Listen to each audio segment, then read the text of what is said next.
Tell me what's on your mind, honey. The guy that said I was drunk, that I'm real happy and proud of my sobriety. It's been over 20 years, and all it takes is somebody to say something negative. People really love to get you when you're down, I ain't ever down, so they can't get me, So just to let you know, I've been sober a long time, straight and sober. I am the way I am, and you can count on what I'm saying, because I know what I'm talking about. I don't want to go to bed with some negative stuff in my head. I'm always have been straightforward. Even when I was wrong, I was right about being wrong, and I was upfront about it. Didn't try to hide anything. But, all it takes is somebody, one little thing, and then it goes out. Oh, he's using and all that. Hell, I didn't use it. I wore it out, When I was slamming. But I'm through with all that, And so I always think that if somebody's it's so important for them to try to bring, somebody down to their level. Well, it's difficult to rise to someone else's level, especially when they're sober, And I've been that way 20-something years now. And I don't have any designs on turning it around. I just kind of wanted you to know that's the case with me. I don't go around tooting my whistle about, going to meetings and all that. I don't do all that, never did. I just stopped. When it was time to stop, I stopped. And stopped doing everything. It's like when I started. I started doing everything. It just all seemed to happen at once for me. And it didn't take me long to look at a horseshoe. I let it go. I let go of it. And probably not just in time for me, I'm in the prime of my life. I'm 72 now. It's all about truth, honesty, all these things. My history, I don't want any blemishes on my history, Well, so, and setting the record straight as far as who is playing what, where, it's important. Oh, it is. Absolutely, it's important. Somebody said, who cares and all that. I care. A lot of people care. A lot of people care. All of us who were on that record cares. And it goes down in history, and it's got to be straight. Some people sometimes especially they get about my age, they go through breakdowns and stuff. Bobby Keys, he went into a coma and came out and didn't know that he had been with the Rolling Stones. I saw him at a club up outside Fort Worth. I heard they were playing. He was a band called the Satellites or something like that. No, that's the Georgia Satellites. What was the name of this band he was in? It doesn't matter the name of the band. I went up to see him at this place, the Red Rooster, and he came by the bar and I said, "Hey man, how you doing?" And he turned around and looked at me like, "Who the hell are you?" Coming up. And I went, "You don't know me? You don't remember me?" And he went, "No." And I was like a big slap in the face. I went, "What? You don't remember me? After everything we did together and all the time and the years we spent together playing, you don't remember me?" And he said, "Well, who are you? What's your name?" I said, "I'm not going to tell you." How's that? I remember you, but I'm not going to tell you who I am. And so he had to go do his set, and I left and went home. And I was really put off that he didn't remember. How the hell can you forget me? We lived together. I mean, we roared together. he turned me on to, like, you know, blowing stuff. And I can remember me, and I was talking to Alan Parisa. I told him the story, and he said, "Oh, you don't know what happened to him, do you?"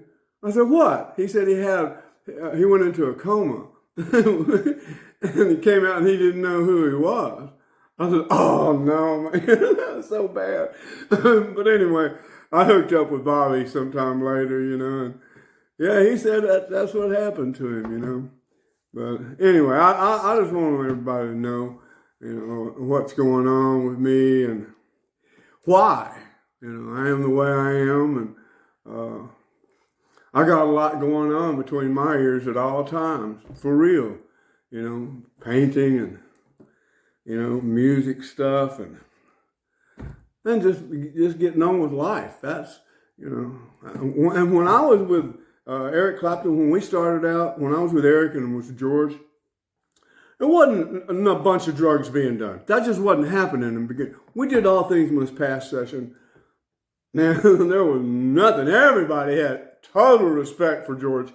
Nothing was going down in that place, man. That whole studio, I was clean as a whistle. And it was that way. You know, it's just like that, you know. And I wanted to be able to be clear.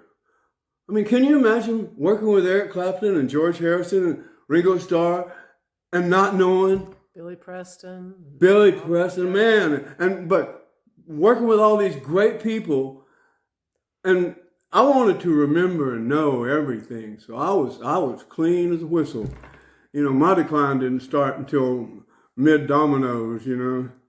And all that's all written down in history books, but what's written in your book? Yeah, as a matter of fact, it's in my book, and I appreciate everybody, you know, taking the time to listen to what we got to say. Well, and people have been asking you for years who was playing on what. Yeah. So people do want to know. So that's why in my autobiography, I did a song by song for the All Things Must Pass sessions and the Layla sessions. Right. So, I mean, I put headphones on while I was writing, you know, and same thing with the Layla thing. And as far as Derek and the Dominoes go, if anybody better know anything about Derek and the Dominoes, it better be Bobby Whitlock, you know. And so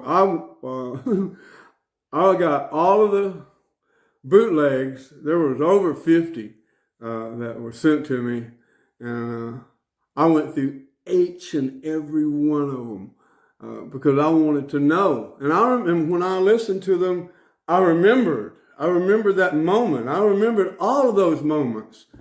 You know, like somebody in the audience, get on with it, you know. Right. Eric trying to tune. We didn't have tuners in those days. It was like, you know. Somebody actually mentioned that you guys had out. Somebody said in one of the shows, I guess Eric was asking people for, you know, like suggestions or something ridiculous. Yeah, I mean, it's like we were right down in the middle of it. A lot of places we played, they didn't know who the hell we were, you know. Right. Until after, and then they never forgot, you know. Yeah. That's for sure. Well, it would have been a special thing to have seen you guys playing. Yeah. But there were people that didn't really know who we were. Excuse me, sorry. I just wanted to mention that we got this beautiful painting that Bobby has done, and behind him, this is what Bobby's doing today. Yeah. Painting. Yeah. He's now painting. Yeah. Actually, he's got some carpets that are being made in Nepal. Yeah, right now we're doing Broken Wing. Joseph Carini. We've got Broken Wing that are on the loom right now. I've seen some of it. It's amazing, and they're going to be like 10 feet by 10 feet, and was it 12 by 12 or something, or 12 by 14. And we got, you know, we're doing Black Patty and all these great, you know, accidental Laylas. Specialized things. Yeah, Joseph Carini is incredible stuff. It just came our way. You know, it was time for he and I paths to cross, and they did. And so we're turning some things around, going to make a difference in Have a- another aspect of the art world. Well, your painting is unbelievable. Yeah, thank you. It's very frustrating for me, but it's rewarding in the end. You know, it feels good. My head is there. If it's not about a particular painting, it's about color. It's about